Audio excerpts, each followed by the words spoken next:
Projeção é uma coisa, expectativa é outra, luz no fim do Gente, túnel é olha outra, só, tá? Peraí, deixa eu trazer um negócio Vai. aqui, já que o Lacerda tá falando sobre isso, sobre reestruturar o clube, centro de treinamento, isso tudo que a gente sabe, a importância disso, obviamente, para você atrair nomes mais fortes, né? Jogadores que já têm história, que têm punch.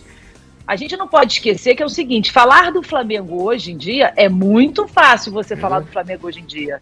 Você tem que lembrar do Flamengo de 10, 15 anos atrás, quer dizer, até mais de 10 anos, porque em 2009 a gente foi campeão brasileiro, lembra? Sim. Antes de 2009, quando chegou o presidente Bandeira, quando começou a reestruturar o clube, começou a pagar as contas, pagar as dívidas, olhar para o futuro, fazer planejamento, coisa que isso não existia no clube.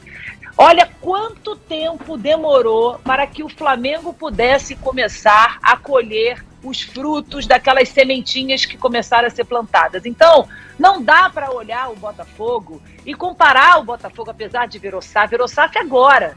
O Botafogo virou, neném, renasceu. Tem dívidas para pagar do passado ainda, né?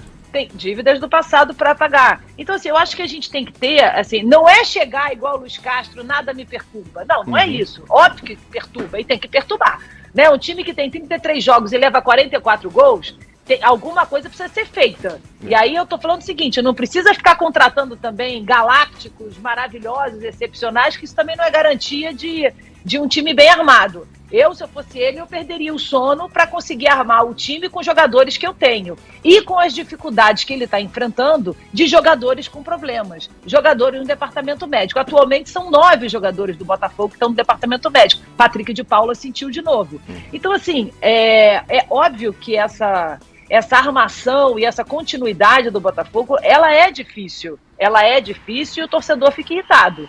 Só que, quando você tem esses números aqui, por exemplo, em 16 rodadas do Campeonato Brasileiro, só o Campeonato Brasileiro, o Botafogo levou 21 gols. É óbvio que o Botafogo tem um problema que ele está identificado. Está ali, está nos números, é só você pegar e estudar.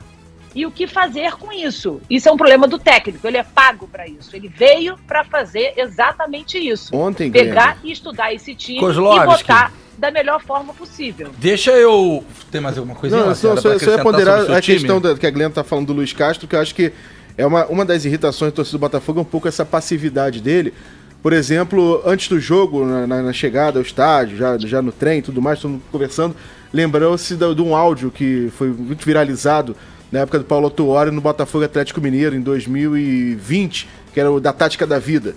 Que ele pegou o Sampaoli, vamos botar time maluco, não bota atacante. Ontem o Luiz Castro tinha que ter feito essa tática da vida. Era ganhar de 10-0, era perder de 5-0. E aí ele começa um jogo com calça de veludo ou bumbum de fora, que se chama lá em São Exatamente. Gonçalo. E aí ele começa isso um aí. jogo com o Matheus Nascimento no banco de reservas. Aí depois que toma o primeiro gol, que o Patrick de Paula se machuca, ele lembra que tem Matheus Nascimento no banco de reservas. Vai com os dois atacantes. Ontem foi quase, até começar o jogo.